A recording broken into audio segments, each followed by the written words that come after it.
बिस्मिल्लाहिर्रहमानिर्रहीम। मेरा नाम डॉक्टर एहसानुल्लाह ख़ान है और मैं consultant plastic cosmetic and hair transplant surgeon हूँ।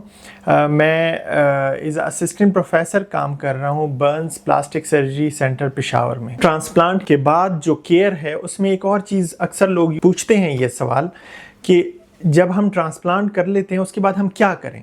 सबसे इम्पॉर्टेंट चीज़ जो है वो ये है कि आपने 10 to 15 डेज़ तक जो हमने बाल इम्प्लांट किए हैं उसको आपने टचिंग और रबिंग नहीं करनी। ये ओनली केयर है जो आपको करना चाहिए। अगर ये केयर आप कर लें 10 to 12 डेज़ या 15 डेज़ तक मैक्सिमम, तो आपके जो डोनर है जो हमने इम्प्लांट किया है वो सेफ़ है। अच्छा, इसके बाद फिर लॉन्ग टर्म के लिए अक्सर लोग सवाल करते हैं कि लॉन्ग टर्म के लिए हम प्रोटेक्शन के लिए क्या करें।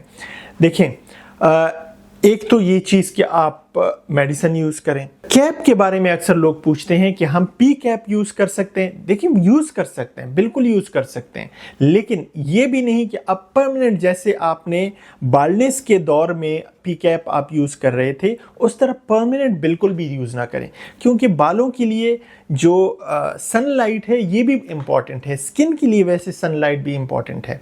तो ये ज़रूरी है कि आप हर वक्त पी कैप यूज़ ना करें। एक और क्वेश्चन अक्सर हमसे पूछा जाता है कि जब हम ट्रांसप्लांट कर लेते हैं उसके बाद जो ट्रांसप्लांटेड हेयर्स हैं क्या वो गिर सकते हैं कि नहीं। देखिए, जब आपका ट्रांसप्लांट हो जाए, और ट्रांसप्लांट में हम क्या करते हैं कि जो आपके पीछे के डोनर है, सेफ डोनर है, उसको हम उठा के आगे लेके आते हैं और आगे इम्प्लांट करते हैं। अब वो सेफ डोनर, अगर वो सेफ डोनर आगे आया हुआ है तो फिर उसमें गिरने के चांसेस बहुत कम होते हैं।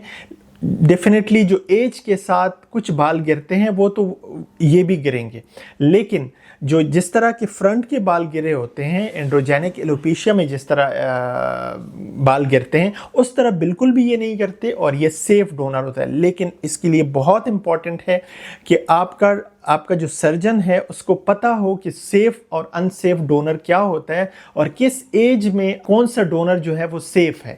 अक्सर लोग हमारे पास आते हैं और उनका जो डोनर है, यानी स्कैल्प का जो डोनर है, वो बिल्कुल वीक होता है, बहुत ही वीक होता है। तो हम उनके लिए क्या कर सकते हैं। आपके बॉडी पे कहीं भी बाल हैं, चाहे वो दाढ़ी में है, चाहे वो चेस्ट पे हैं या थाइस पे हैं, कहीं भी अगर आपके बाल हैं तो हम उसको ट्रांसप्लांट कर सकते हैं।